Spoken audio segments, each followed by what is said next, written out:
Bisa-bisa, kudu bisa, pasti bisa, muntu bisa, paksakan. Selamat datang di Jamu, jalan-jalan sambil cari ilmu.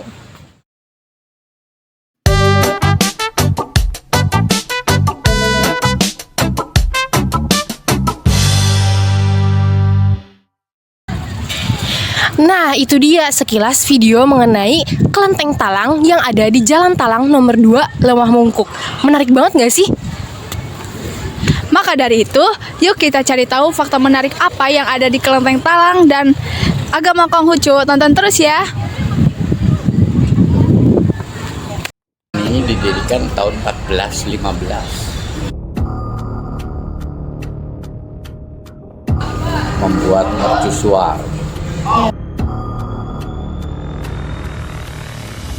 Bangunan ini didirikan pada tahun 1415 pada saat Cirebon masih di bawah kekuasaan Kerajaan Galuh. Seorang laksamana Kung Wuping. Wu artinya tentara, Ping artinya damai, dan Kung adalah marganya. Ia keturunan Konghucu atau Konfusius yang mendirikan menara mercusuar di atas bukit Gunung Jati. Itu belum ada, depan ini persis laut.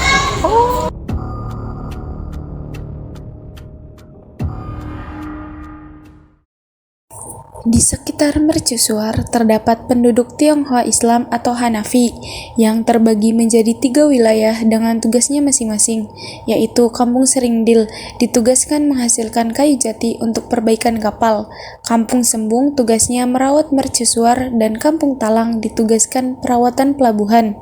Karena Cirebon terletak di teluk membuat tanahnya timbul, padahal saat itu depan bangunan kelenteng ini adalah pantai. Untuk kantor konsulat. Bangunan kelenteng konon dahulunya adalah kantor konsulat atau atasé perdagangan yang dilakukan antar Cina dan Majapahit yang mengurus perdagangan dengan sistem barter yang dilakukan pada zaman dulu dan barang yang akan diperjualbelikan di luar wilayah. Toa itu besar, elang itu orang. Jadi maksudnya kelenteng Talang ini dijadikan tempat singgah orang-orang besar yang ada di zaman dulu. Dari Cina itu banyaknya orang Muslim. Saat tahun 1450 sampai 1475 dikatakan bahwa bangunan kelenteng ini dijadikan tempat sholat untuk orang-orang Muslim karena saat itu para pegawai Tionghoa yang bekerja di kantor konsulat ini beragama Islam. Berbondong-bondong pindah agama. Sejak saat itu, penduduk Tionghoa Islam di Talang sudah sangat merosot, membuat tempat orang Muslim sholat di zaman itu berubah menjadi kelenteng. Bangunan kelenteng Talang ini sudah berbentuk seperti ini sedari dulu, semuanya terbuat dari kayu jati. Hanya direnovasi tiang pondasi paling kiri menggunakan beton yang dilapisi oleh kayu agar terlihat sama dengan tiang pondasi yang lainnya. Serta model jendelanya diganti menggunakan kaca yang sebelumnya hanya besi atau model jendela klasik seperti ini.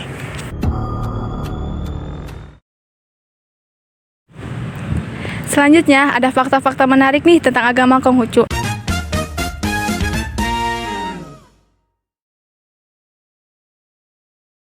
Konghucu memiliki makna Kong yang berarti marganya dan Hucu artinya guru.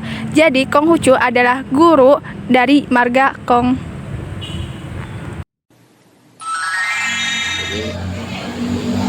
Konghucu itu sebetulnya agamanya bukan Konghucu, tapi Ru namanya.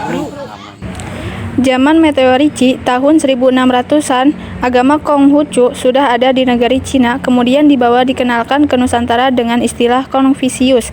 Ternyata agama orang-orang Tionghoa zaman dulu bukan Konghucu tapi Ru, yang artinya orang-orang yang lembut hatinya. Namun kemudian hadirlah istilah baru yaitu Konghucu yang semakin lama Ru-nya dilupakan.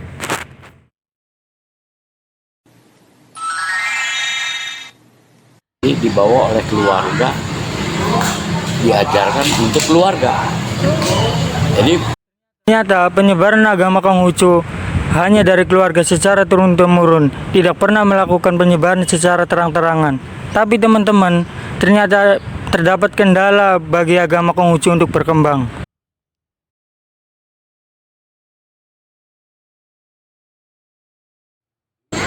Zamannya Orde Baru keluar peraturan semua yang berbau Cina, termasuk agama, bahasa, sekolah, itu dilarang oleh pemerintah. Nama saya harus diganti deh.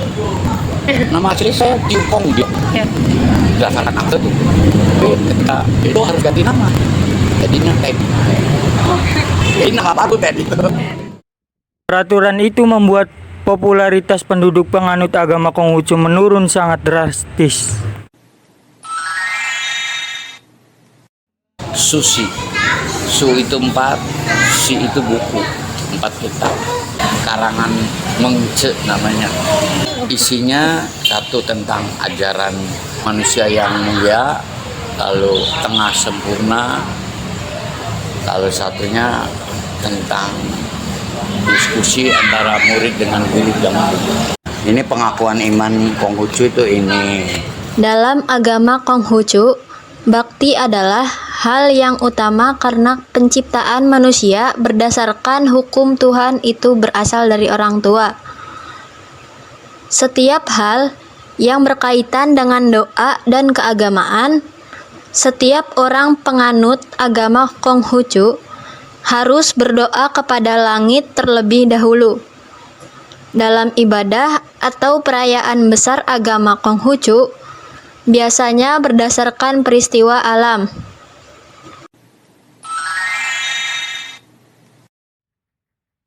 Yang pertama, seperti menjelang musim semi atau yang sering kita kenal dengan perayaan Tahun Baru Imlek. Yang kedua, ketika matahari terasa lebih panas, yaitu pada bulan April. Ritualnya dilakukan dengan cara ziarah ke makam orang tua atau disebut cengbeng. Ketiga, ketika matahari dekat dengan bumi, yaitu 5 Mei, diadakannya perahu naga. Dan yang terakhir, ketika matahari jauh dengan bumi pada tanggal 22 Desember dengan cara sembahyang di rumah masing-masing.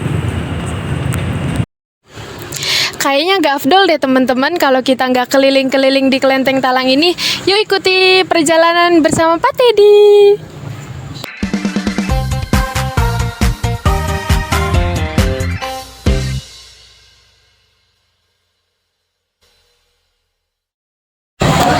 Ini yang pertama, jadi kalau kita mau sembahyang di dalamnya harus kesini dulu pada Tuhan. Ini juga termasuk baru. Kalau yang lamanya di dalam.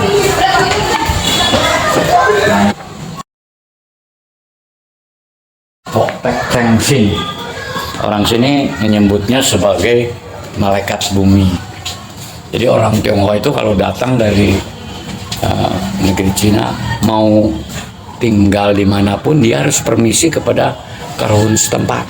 Siapa karuhunnya? Namanya Hok Tek Kengsin, ini tulisannya. Hok itu rezeki, Tek itu artinya kebajikan.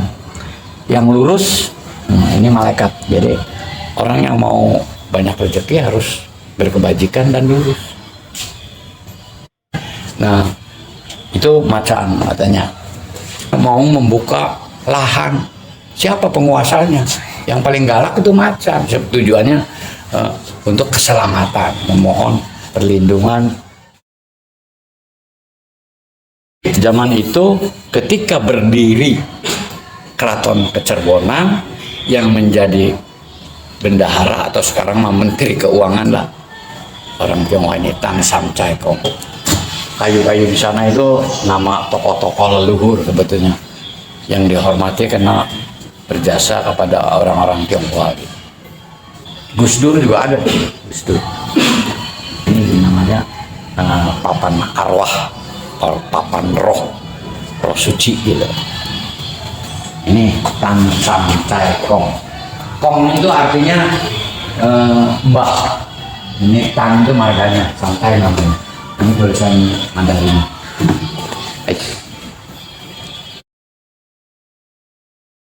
Kalau ini Konghucu sama murid-muridnya nih.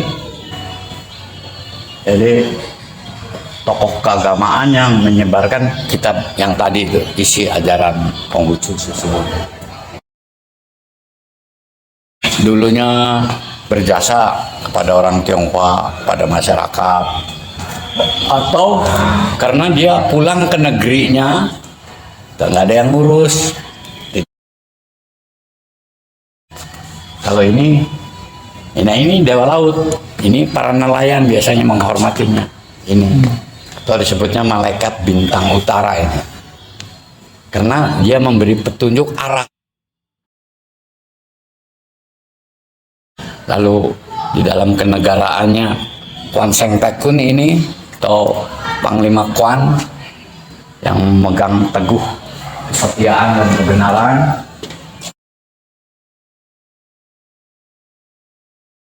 Kalau ini papan nama ini zaman dulu ini, tapi tulisannya udah buram. Ini nama-nama orang ketika renovasi. Ini kalau nggak salah tahun 1800 berapa saya lupa. Itu namanya Mutuo Genta nih.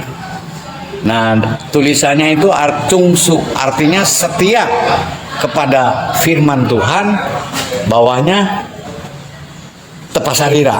Jadi secara horizontal, vertikal harus setia kepada perintah Tuhan atau firman Tuhan, kepada sesama harus tenggang rasa. Itu artinya. Jadi genta ini simbolnya Konghucu ini.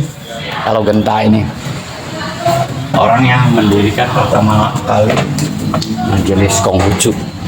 Nah, itu guru saya itu lagi muda, guru silat. Dulunya sebagai penguasa setempat kota Cirebon. Hanya orang Tionghoa itu menghormatinya. Ya itu malaikat bumi aslinya ini sebetulnya sih. Itu kan Mbakku Sanggan Cirebon bilang. Segitu aja perjalanan observasi kami di Kelenteng Talang. Komen bagian video mana yang paling menarik. Sampai jumpa di video selanjutnya. Wassalamualaikum warahmatullahi wabarakatuh. Dadah.